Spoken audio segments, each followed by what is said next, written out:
जब आपके जीवन में सब कुछ शांत हो जाता है, जब ईश्वर मौन हो जाते हैं, तब ऐसा लगता है जैसे आपने सब कुछ खो दिया है। लेकिन यही वह समय होता है जब ईश्वर सबसे ज्यादा सक्रिय होते हैं, आपकी आत्मा के भीतर।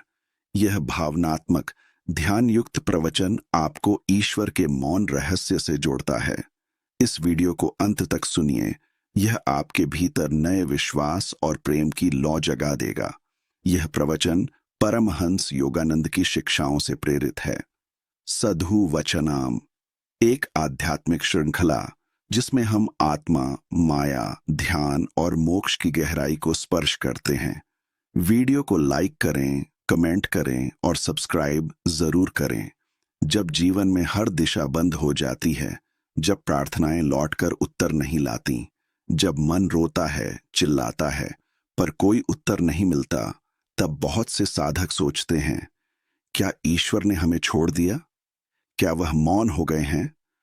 लेकिन यही वह क्षण होता है जब आत्मा को सबसे गहरे सत्य का स्पर्श मिलता है। जब ईश्वर चुप हो जाते हैं, तब वे सबसे ज्यादा काम कर रहे होते हैं। ईश्वर की चुप्पी कोई उपेक्षा नहीं होती, वह आत्मा के गर्भ में पलने वाला नवजीवन होता है। जैसे बीज मिट्टी में दबा होता है, चुपचाप, बिना कोई आवाज किए, पर भीतर वह एक वृक्ष बनने की तैयारी कर रहा होता है। क्या कभी बीज आवाज करता है? नहीं, पर वह कार्य कर रहा होता है, धीरे धीरे, निरंतर, मौन में। वैसे ही जब तुम्हें लगता है कि ईश्वर बोल नहीं रहे, वे उत्तर नहीं दे रहे, तब वे तुम्हारी आत्मा में गहराई से कार्य कर रहे होते हैं। ईश्वर की चुप्पी साधक की परीक्षा होती है। जब कोई भी संकेत नहीं मिलते, जब भीतर न कोई अनुभव जागता है, न बाहर से कोई चमत्कार घटता है, तब तुम्हारी आस्था परखा जाती है। वह आस्था जो चमत्कारों पर नहीं, बल्कि प्रेम और समर्पण पर आधारित है। जब साधक कहता है, हे प्रभु, भले ही तुम कुछ न कहो, भले ही तुम सामने न आओ, फिर भी मैं तुम्हें प्रेम करता हूं, तुम्हारे ही चरणों में हूं, तब आत्मा सच्ची भक्ति में प्रवेश करती है। ईश्वर मौन के माध्यम से हमारी चेतना को ऊंचा उठाते हैं। जब चारों ओर शोर होता है, तब हम बाहर उलझे रहते हैं, पर जब सब कुछ मौन हो जाता है, तभी भीतर की यात्रा शुरू होती है। ईश्वर की चुप्पी हमें भीतर झांकने को बाध्य करती है। वह चुप्पी हमें हमारे भ्रमों से अलग करती है, ताकि हम सच्चे स्वरूप में प्रवेश कर सकें। ईश्वर की चुप्पी हमें सिखाती है कि वह केवल शब्दों से नहीं, बल्कि अनुभव से कार्य करते हैं। जब कोई प्रियजन दूर चला जाए, जब व्यापार डूब जाए, जब शरीर रोगी हो जाए, और तब भी भीतर कोई शक्ति तुम्हें संभाले रखे, जब सब टूट जाए फिर भी एक दीपक बुझने न दे, वह ईश्वर का मौन कार्य ही तो है। वह बाहर नहीं बोलते, क्योंकि वह भीतर निर्माण कर रहे होते हैं, नया आत्मविश्वास, नया धैर्य, नया प्रेम। बहुत बार लोग सोचते हैं, अगर भगवान हैं तो इतने दुख क्यों हैं? लेकिन साधक जानता है, दुख, मौन और अकेलापन ये साधना की अग्नि है। यही वो समय है जब आत्मा तपकर उज्जवल होती है। सोने को शुद्ध करने के लिए अग्नि चाहिए, वैसे ही आत्मा को परमात्मा से मिलाने के लिए मौन की आग चाहिए। जब ईश्वर चुप होते हैं, तब वह तुम्हें अपने जैसा बनाने की प्रक्रिया में होते हैं। एक माँ जब अपने बच्चे को चलना सिखाती है, तो वह एक क्षण पर उसे छोड़ती है। बच्चा गिरता है, रोता है, माँ की ओर देखता है, पर माँ देखती रहती है, बस दूर खड़ी हो जाती है। वह मौन रहती है ताकि बच्चा सीखे, उठे और अपने पैरों पर खड़ा हो। वैसे ही ईश्वर कभी कभी हमें जीवन की राह पर अकेला छोड़ते हैं, ताकि हम अपनी चेतना को उपयोग में लाएं, ताकि हम आत्मनिर्भर बने, ताकि हम उन्हें अनुभव करें, सिर्फ पुकारें नहीं। ईश्वर जब मौन होते हैं, तब हम उन्हें और अधिक गहराई से तलाशते हैं।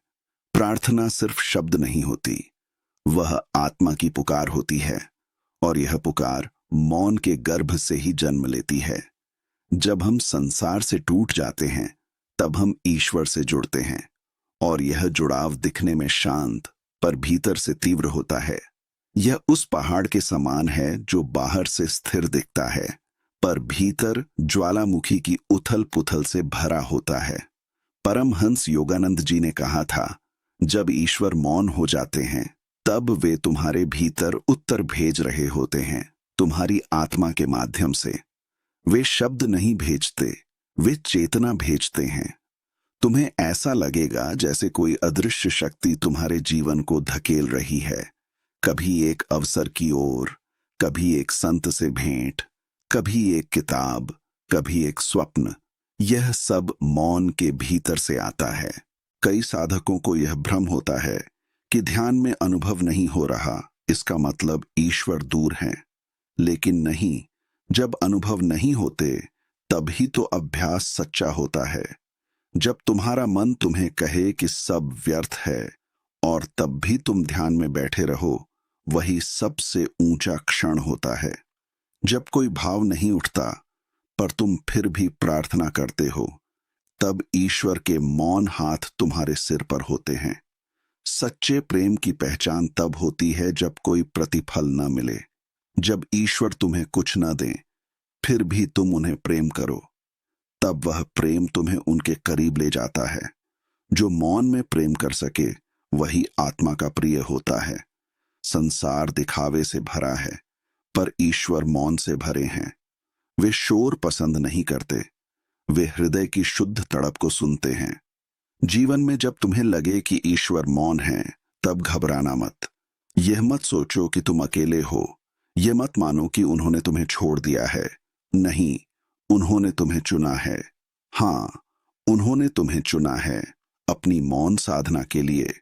वे तुम्हारे भीतर उस शक्ति को जगा रहे हैं जो तुम्हें स्वयं परमात्मा से मिला देगी।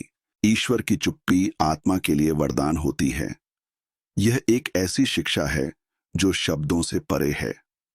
यह वह अनुभव है जो केवल वही समझ सकता है जो मौन से प्रेम करता है।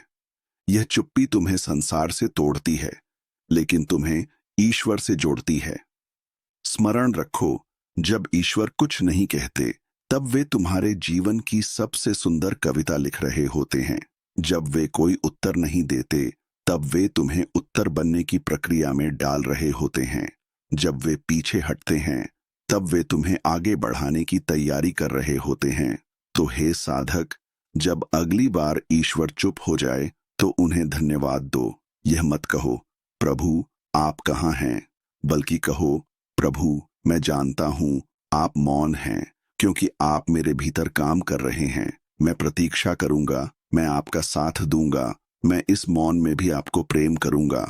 क्योंकि सच्चा प्रेम तब दिखता है जब कोई प्रत्युत्तर न हो, और सच्चा साधक वही होता है जो मौन की भाषा समझ सके। यह मौन ही वह मार्ग है जो आत्मा को ईश्वर तक ले जाता है, न कि शब्दों का शोर।